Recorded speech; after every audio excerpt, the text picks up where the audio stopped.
So I'm gonna let you in on a little secret. Welcome back to the Lost Cause Ranch. We are roughly 2 weeks away from heading out to Moab for the Land Rover National Rally. So I guess that means it's probably as good a time as any to start getting something ready to take out there. We have plenty of Land Rovers around here, but it always seems that I never have the correct one ready at the correct time. Today is no different, and I've had this special little engine sitting around ready to go, so I think it's time to finally use it. Which means the Eco Challenge is getting its shot at a little redemption in Moab. So this special little Land Rover is gonna get this special little Land Rover engine. And this special little engine once lived in a Callaway P38 Range Rover. Callaway made 220 P38s during the production run, and these guys were bumped to a massive 240 horsepower output. Massive power. They are developed with a little bit different intake setup, which unfortunately we don't have the carbon fiber intake. We'll come up with something there. Even Callaway stamped on the intake manifold, but a freer flowing cylinder head and a bump in compression. Last year we went through and freshened this guy up with all new gaskets, including cylinder head gaskets. This guy is ready to go into the Eco, along with something interesting on the backside. More on that later. So what's the Callaway engine have to do with getting the Eco ready to go to Moab? We definitely don't have something that is a great noise going on underneath here.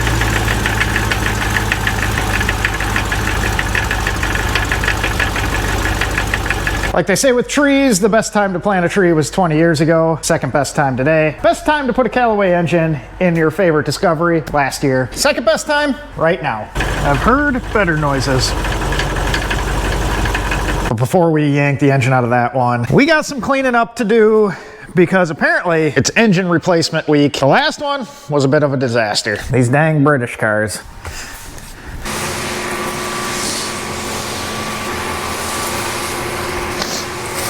Now it seems a little counterintuitive to be cleaning this right before we're gonna pull the engine out of the Eco and have another potential mess.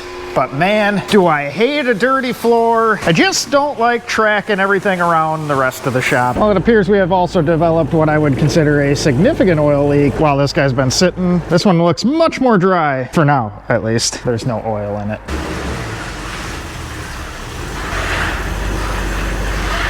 So this one's gonna start a little bit different than most engine pulls on these guys because we have some accessories to remove, and I may get the bumper out of the way too. I haven't determined if that's gonna be helpful or in the way. Might be a nice thing to stand on, but it also is something that you're gonna have to lean over. And the leaning over thing's kind of rough for me because I'm not that tall.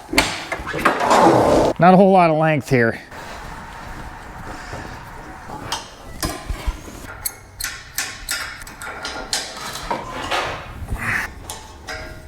So we're just gonna kind of start blowing stuff out of the way out of here. No real rhyme or reason, just as of yet.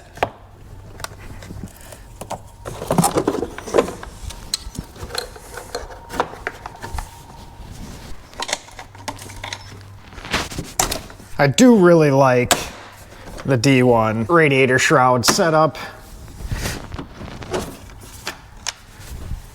It's just kind of a slick setup to get access to the fan.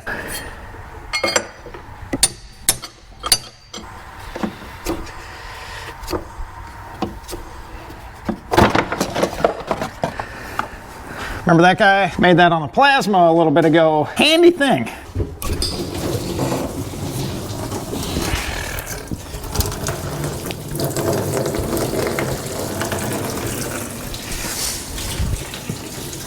Nailed it. So we're getting the front accessories out of the way. Majority of those guys are gonna have to get swapped over to the Callaway engine. The Eco does have a different power steering pump on it than factory with some custom brackets. That is a Chevy power steering pump, which is much more readily available. A year or two ago, you guys might remember we had a power steering leak. We also put a new power steering pump on it, so that's good to go.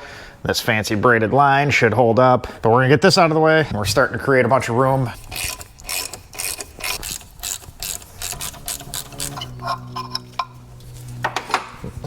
A little cumbersome. I'll leave that guy there for now. Next up, we're gonna take the plenum off and the upper intake manifold. Get a little bit of the mess out of the way, then we can get to the wiring a little bit better, along with giving us a little more room in the back and a little more height for the engine hoist. And if you haven't noticed yet, I'm pretty much avoiding anything underneath and anything that involves oil, because I don't wanna make a mess just yet.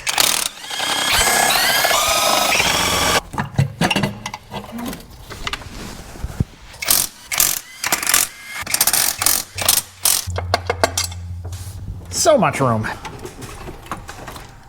What are you stuck on?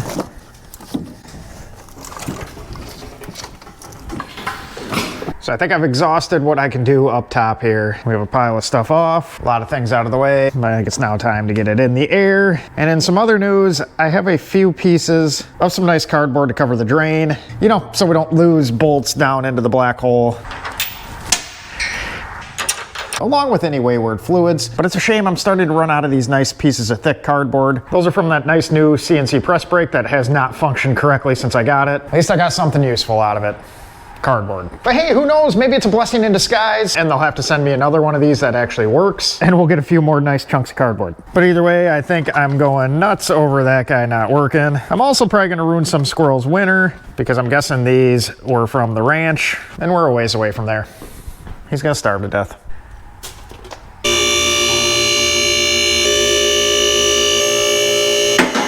So when you have something tall like the Disco, especially with the big roof rack and only a 12-foot ceiling, we don't get to go all the way up, which is all right because we'll just wheel around instead. Still better than working on the ground. It's kind of oily under here. It definitely identifies as a Land Rover. You know, it is a good day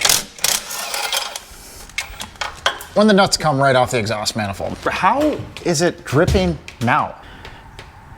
It literally has not dripped for the last half hour. I haven't moved anything. And I get under here and it starts frickin' tripping on me. What's the deal with that?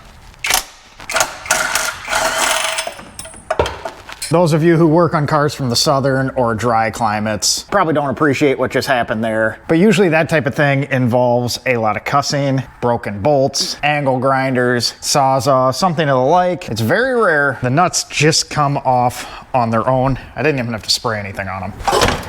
So I'm gonna let you in on a little secret of the source of our rod knock.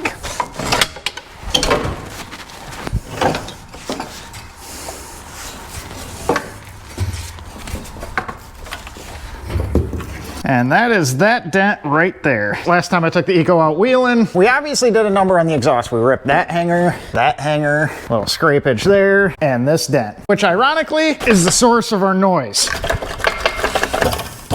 It appears we busted up the core of the cat inside, and that guy was rattling around in there. Sounded similar to an engine noise. Now, I figured that out a little bit ago, so we knew that before we went into starting to pull the engine. But even before what we thought was an engine noise popped up, we had the Callaway engine prepped and all freshened up to go into this guy. That was the plan all along. The 4.0 in there has 220-some thousand miles and has been getting noticeably tired. We'll probably do a leak down test on it just to see how tired it is, but that's comical. I should watch where he's driving. I just love these massive drain plugs. There's about zero chance of making a mess, right? Oh, that was actually half decent. Good job, Joe. Does drain the oil pretty quick though. And we're also going to drain the transmission because after this is empty,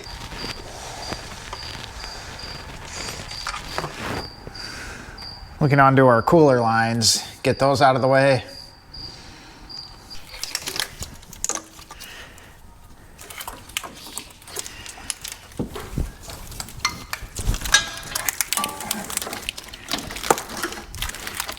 Our wiring is pretty much all out of the way. Engine is pretty much freed up. And pretty much all we have to undo at this point is a couple engine mounts and some torque converter bolts. But on those torque converter bolts, maybe I don't have to undo them just yet. See, the transmission also has to come out because in addition to that Callaway engine, it's getting one of these for some reason. Normally when we pull an engine on one of these guys, we split it off from the transmission and just pull the engine itself out. But being the transmission is coming out too, I might try something. I haven't done it this way before, but I'm thinking I'm gonna split the transfer case off and try and get the engine and transmission out in one swing through the top. I did want to be a little bit further along on this project at this point in time.